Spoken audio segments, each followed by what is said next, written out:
This is Kelso Sturgeon. Welcome to another day at my College of Advanced Sports Handicapping.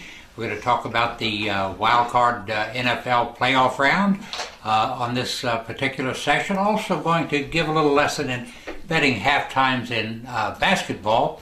But before we do that, let me run down what's going to be happening on Saturday, Sunday, and Monday. Saturday, a giant day. Releasing in the NFL playoffs, the wild card round, releasing a 50-unit side and total parlay, 20 units on the side, 20 units on the total, and 10 units on the parlay. I won this last season at the 25-unit level with the New York Jets and the under against Kansas City. Big-time upset, but got the cash. This year's game grades out higher and merits 50 units of play. So I'm releasing one of these games as a 50-unit play on Saturday, the other one as a 10-unit play, intend to win them both. And by the way, I have released a side and total parlay on the opening round, the wild card round of the NFL playoffs for 5 of the last 6 years, and I have won every single one of them. I intend to do that again today. Also on the Saturday menu, we have a 10-unit play on the Compass Bowl from Legion Field in Birmingham, SMU, and Pittsburgh. Also on that same package, which costs just $15, 3 marquee basketball games, Georgetown at West Virginia, Missouri at Kansas State, and Marquette at Syracuse. Win the bowl game and 3 college basketball games for just $15 charged to your major credit card. Also releasing a 25-unit college basketball blowout. Get all the money there too. Now all these games will be on my website and available at 1-800-755-2255. All major credit cards are accepted. Now let's get to Sunday. On Sunday in the wild card round, releasing my 50-unit wild card game of the year. Have been very successful in this game for a long time, and last year got all the money in a blowout with the Baltimore Ravens -3 in their 30-7 win over the Kansas City Chiefs. This season, 50 units, I intend to win in just as dominating a fashion. We'll release both games today in that same package, the 50-unit wildcard game of the year, plus a 10-unit play on the second game. Also today, my 50-unit NBA game of the week should easily get the cash. Only 6 games today, but one of them grades out high enough for the 50-unit level, is on top and has the edge in 11 of the 13 categories I use to handicap NBA basketball. And last but not least, 2 Best Bet Club games. I'm 16-7 with my last 9 days of Best Bets basketball play. Highlighting that package today will be the Wisconsin Badgers at the Michigan Wolverines game, plus another game. That package is $15. Now let's make a few comments about the wild card games. You know, handicapping has a lot to do with numbers. It has a lot to do with little elements that have no ability. We have no ability to put a quantitative value on them. I'm just going to share with you a few thoughts on the playoff games, and maybe you can incorporate them into your handicapping. Might point you to a winner. Now Pittsburgh is at Denver today.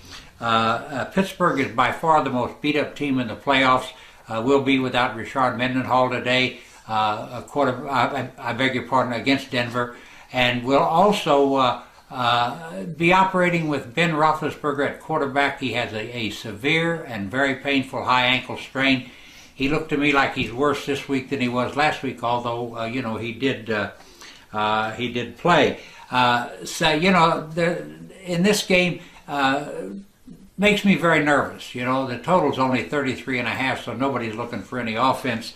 But in this game, it also hit me that not only is Pittsburgh injured, but here's a team that has been held to 13 points or less in 5 of its 8 road games. I don't know what happens on the road.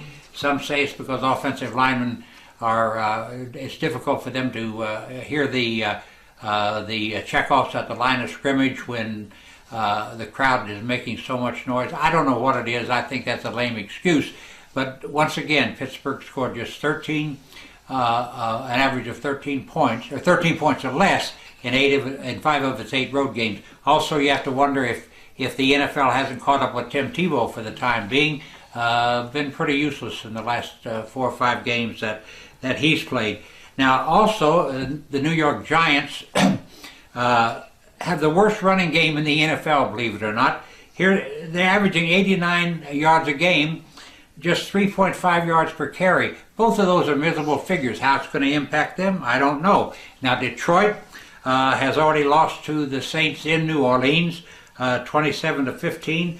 And it's also of note that Detroit is just 1-5 this season against teams that have made the playoffs. Now, Cincinnati and Houston, unusual game here. Both teams starting rookie quarterbacks. I think that obviously Andy Dalton is a little bit advanced over Houston quarterback Yates. But 2 rookies, who knows, the pressure of the postseason is always there. Another interesting note about Cincinnati, their 9 wins have come against teams that did not make the playoffs. Their 7 losses came to teams that did make the playoffs. Now, these are just things you might want to put into the handicapping process as you do your own analysis on the wild card games, and I hope some of that's a benefit to you. Now, let's just mention briefly the BCS championship game on Monday night between Alabama and LSU. This is a classic game. There's no question about it. You can take it to the bank. It won't be a 75-25 score in this one. When these teams met in Tuscaloosa early in the season, LSU prevailed 9-6 in overtime. Brutal game. Could have gone either way. Alabama missed 4 field goals in that game. And now, and by the way, a win in Tuscaloosa is quite impressive. In their last 29 games in Tuscaloosa, Alabama has lost the one to LSU in overtime, and last season they got beat by 1 single point by Auburn, which went on to win the national championship. So that was an impressive win for LSU, no matter how you look at it. The one thing that's a point of mystery to me, now, the total on this game is 40.5, and Alabama's a 1-point favorite. Now, when these teams played in Tuscaloosa, Alabama ended up being a 5.5-point favorite with a total of 41.5. Now, here's what I don't understand, and I just throw this out as food for thought. Alabama averages 8.8 points per game. LSU averages 10.5 points per game. The 2 teams scored a total of 15 points when they met in Tuscaloosa earlier this season, and the total is 40.5. Well, do the math. There's something wrong here. Does somebody know something we don't know, or is it just really a bad number on this game? SEC teams all have a universal characteristic that they share. I don't care whether it's Vanderbilt or Kentucky or Mississippi State. Every team tries to play defense. Nobody does it better than Alabama and LSU. And these teams are going to go after one another. Maybe the teams that get have the fewer turnovers will get the money. I don't know. But I have a strong opinion on this game. Also, I think it's an interesting note that, do you realize that LSU has given up just 6 yards in returns this entire season? These teams are tough, both of them, and we're going to see a great football game. As tough as the game looks, I'm releasing this game at the highest level I have ever released a college football game. It'll be a 250-unit play on the national championship game.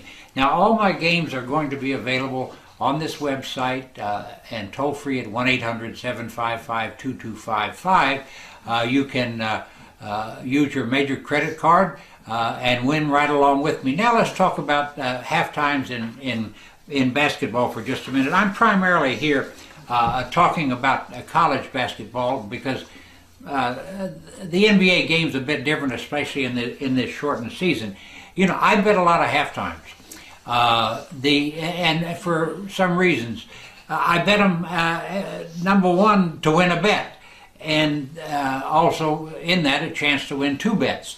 Now also you get a situation where I do it playing defense. Let's say that I release a game aside, which I did the other night when Xavier was at LaSalle. I took Xavier and laid the 2 points, and LaSalle was just absolutely burying was burying Xavier, and so I took a halftime bet on that game. I won it. In that process, I neutralized what was obviously going to be a losing bet, and I wiped it out and only lost the vig. Now, the last game that I bet on was a halftime was on the Kentucky-Arkansas Little Rock game. Arkansas Little Rock was a 27-point underdog.